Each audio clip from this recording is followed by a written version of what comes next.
Do people really think our generation is that bad? We decided to go out and see what people think about our generation. It seems simpler than it is today. We had a playground at the school, and after school I would leave, and I would walk home, and I would just play with my friends in the neighborhood until my mother came outside and called me for dinner. And that's what it was like. And summer was the same way. I would get up in the morning, I would leave my house, and I would just be gone all day. I didn't even have to stay on my block. As long as I was in the town, it was You had to come home by dark. Well, we would go out all day, play with our friends, and there was never any worry of being abducted. There was no, our parents just sort of let us go. That's very different, I think. I think of your generation as compared to mine as a much more difficult time, because I was young. Basically, I didn't care about anything. I was almost sure that I would find work. There was no concern about epidemics, about terrorism and so on, like you have now. So I think you have a lot of pressure, much more than we did. So this is the first point. Second is that what has completely changed is internet and this communication thing. I mean, this is incredible. When I was young, we just have the regular phone, no cell phone, no internet, and so on. And I think it's good and bad. It's good because you are much more aware about the world, about anything. But it's bad because you are always with your phone, with your computer. In France, young people have a lot of difficulties to communicate. And for instance, when a young guy wants to meet a girl, very often he needs to be drunk.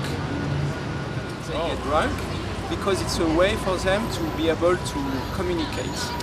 All kids, they're everyone's business and they gossip about everyone's, troubles and everyone's relationships, and like they will drink and smoke pot. Like you could do better things with your life on the weekends. I think this generation of kids are very caring and considerate. I do think that there is too much a lack of communication because they're on their computers and on Facebook too much, so there's a lack of personal communication. So I think that is unfortunate. I do not like the way this generation dresses. Wearing their pants to their ankles is completely unacceptable, and I think that the young men need to learn that they should take their hats off when they enter a building. That's what I don't like about this generation. They would look much nicer if they had their pants on their waist and not on their ankles.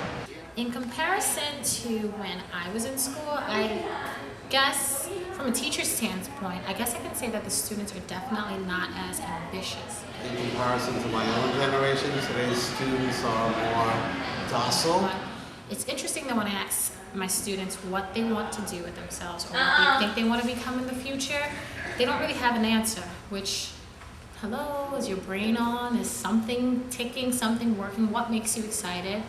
Do you want to be a star? Do you want to play sports? Do you want to be a doctor? And there's a real lackadaisical, care attitude, which is the most disheartening thing with this generation. Unfortunately, too many of them don't question authority. They seem to accept the status quo. I don't think that's true of all students, but of too many. Whereas in my generation, I think it was a given that authority was to be questioned. And it was only through questioning authority that the war in Vietnam ended and that major changes in society occurred, with a defeatist attitude, believing that it's difficult to change things.